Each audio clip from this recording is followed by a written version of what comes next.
a guitar player from Berlin, and today I'd like to show you 6 lines. Those lines have been played by Kurt Rosenwinkel himself on his record Enemies of Energies, and I have been making a lot of videos about this solo, but today I'm just going to talk about 6 lines and just let's get right into it.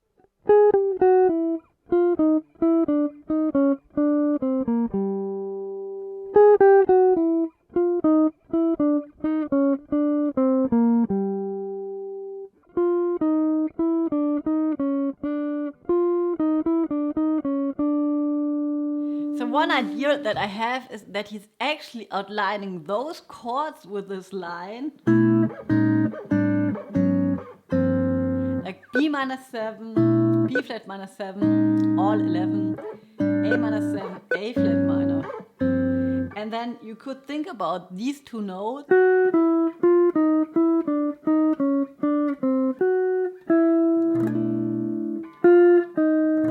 It's always playing the 5 and the 4, right? 5, 4, 5, 4. So let's try what we can do with those chords. I'm going to record a G minor 7 on my looper, and then I'm just going to play those chords, resolving them to the G minor because it creates a lot of tension. And then I'm going to try to play some lines as well using 2 notes of the chords that I use.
So you see, there's a lot of playground thinking of common notes and thinking about minor 7 chords with a lot of colors.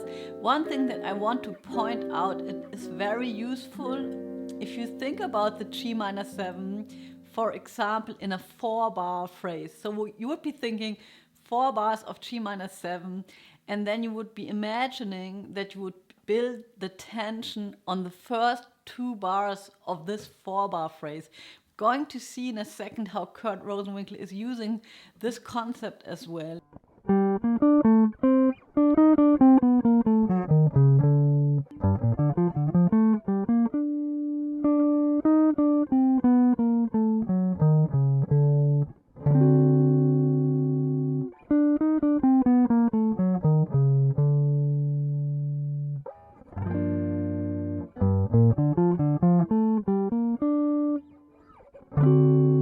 And here we can also think this phrase is outlining a D7. So we are in G minor, right in G minor Dorian. So this D7 would be a 5, it would be tension, and if we analyze this line, then it would be right. Analyzing it, thinking about the D7, so it would be root, flat 9, root, flat 7. Then here we could say like chromatically, going to the A, so major 3rd, and then enclosure of the root. So it's like a little dominant lick, and then he's outlining the G minor very, very clearly. And this is something that's happening a lot. If you don't know what he's doing there, you can always look for the spaces where he releases the tension, and then G, D, G, right? So G playing the arpeggio, D playing a triad. This is a D minor triad, and this is a G minor triad. And then if you would go on playing it, D minor triad, G minor triad, D minor triad, G minor.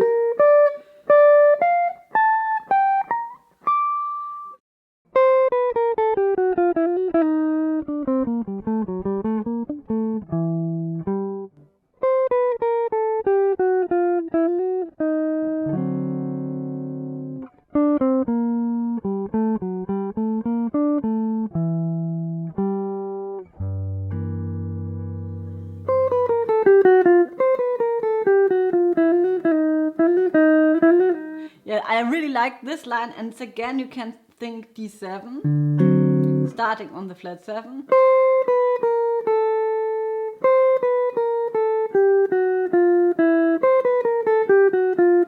So very chromatic, going from the 7 to the 5. And then he like emphasizing the F sharp and the flat 9. Again, a D7 resolving. This is the first time that the F sharp occurs on the G minor 7. I think he's very often also thinking melodic minor, G melodic minor on the G minor 7 chord instead of the Dorian chord.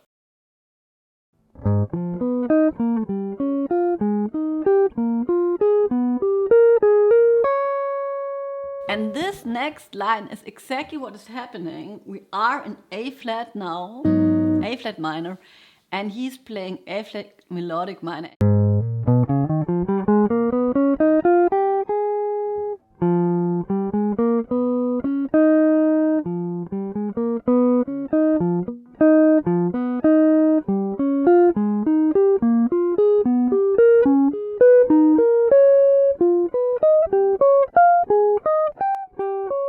And one thing that I'm always very interested in is if you're playing a sequence, can you continue the sequence while the chords are changing? So now I'm going to record a G minor 7 for 4 bars and then an A flat minor for 4 bars. I'm going to play just one of the sequences that I use a lot, and I'm going to try to connect those two chords without stopping in between. And let's hear how that sounds.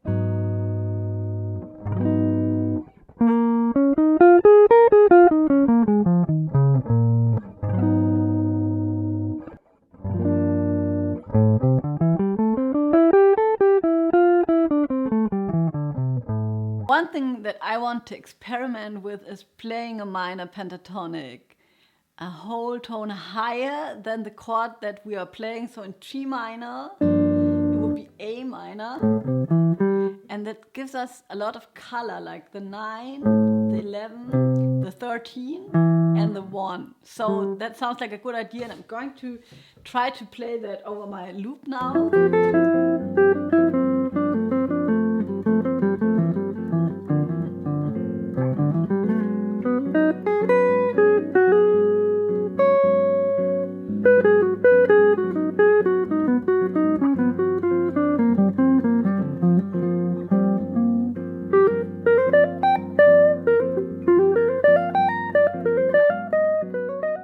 So in this line, again, I'm not sure what he's doing, I have to say.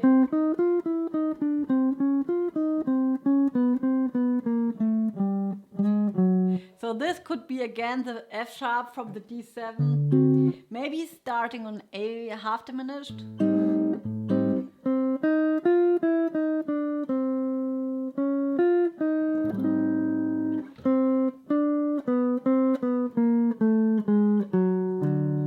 Anyways, he's building a lot of tension and then he's resolving it very clearly again.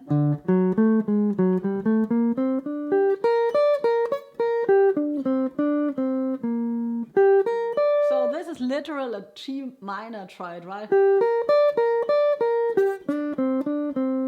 Over the G minor 7 chord. And I think we can think maybe it's not always possible to exactly know what somebody's playing. Maybe the person himself or herself doesn't really know that as well, but we can get a lot of ideas in this way. And I think the most important thing is that we think about tension and release when we're playing over a 1 chord vamp. So that's it for today. Don't forget to subscribe to my newsletter. The link is in the description box below.